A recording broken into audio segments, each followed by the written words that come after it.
সোমবার পশ্চিমবঙ্গে লোকভবনে রাজ্যপাল আর.এন. রবির উপস্থিতিতে রাজ্যের মন্ত্রিসভার সম্প্রসারণ সম্পন্ন হল, যেখানে মোট ৩৫ জন নতুন মন্ত্রী শপথ নিলেন এবং এর ফলে রাজ্যের মোট মন্ত্রিসভার সদস্য সংখ্যা বেড়ে দাঁড়ালো ৪১ জনে।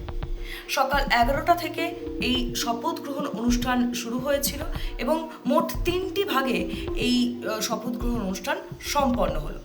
প্রথমে ১৩ জন পূর্ণমন্ত্রী, তারপর ৩ জন স্বাধীন দায়িত্বপ্রাপ্ত মন্ত্রী এবং শেষে আমরা দেখলাম যে ১৯ জন প্রতিমন্ত্রী তারা শপথ নিলেন, যেখানে মুখ্য সচিব মনোজ আগরওয়াল নতুন মন্ত্রীদের নাম ঘোষণা করলেন এবং পুরো অনুষ্ঠান শুরু হয় জাতীয় সঙ্গীত এবং বন্দে মাতরম পরিবেশনের মাধ্যমে।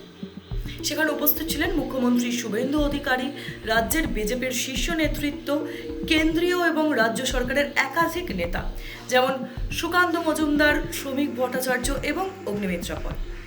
এই ছাড়াও বহু আমন্ত্রিত অতিথি ছিলেন সেখানে।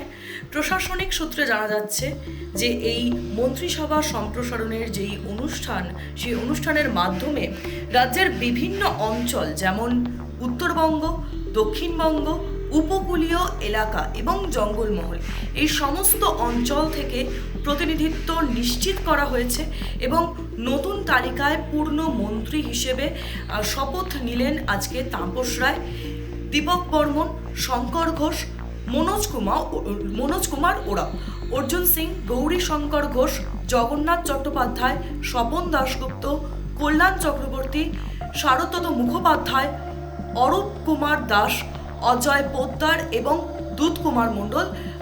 এবং এরপরেই স্বাধীন দায়িত্বপ্রাপ্ত মন্ত্রী হিসেবে শপথ নিলেন মালতী রাভা রায়, রাজেশ মাহাতো এবং ইন্দ্রনীল খান।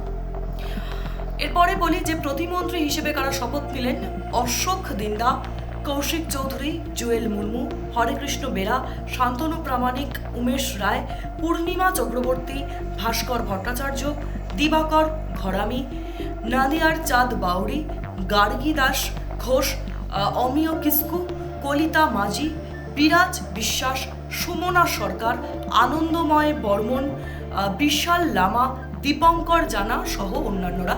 এবং অনেকেই এই মন্ত্রী পরিবার নিয়ে উপস্থিত হয়ে শপথ গ্রহণ অনুষ্ঠানে অংশ নিলেন আজকে।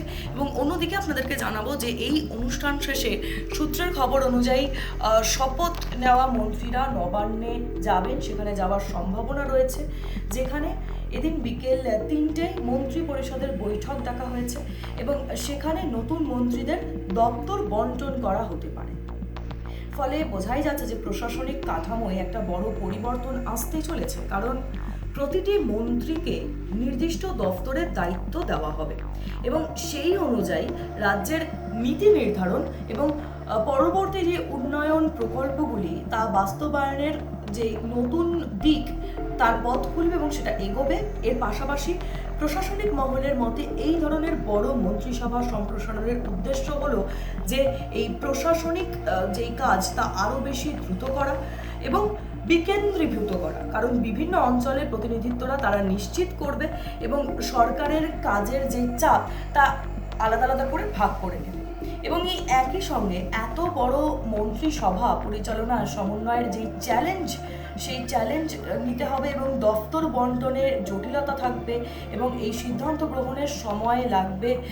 এই বিষয়গুলো কিন্তু এখন সামনে আসতে চলেছে বা আসতে পারে, কিন্তু এখানে সবথেকে গুরুত্বপূর্ণ ধাপ হলো যে দপ্তরের বন্টন সম্পন্ন হওয়া, কারণ সেটাই ঠিক করবে যে কোন মন্ত্রী কোন দায়িত্বে কোন কাজ করবেন এবং রাজ্যের প্রশাসনিক কাঠামো ভবিষ্যতে বা আগামী দিনে ঠিক কোন পথে এগোতে চলেছে। ফলে এই শপথ গ্রহণ অনুষ্ঠান কিন্তু শুধুমাত্র একটি আনুষ্ঠানিক অনুষ্ঠান নয়, বরং রাজ্যের প্রশাসনিক ও রাজনৈতিক পরবর্তী অধ্যায়ের সূচনা হিসেবেই দেখা হচ্ছে।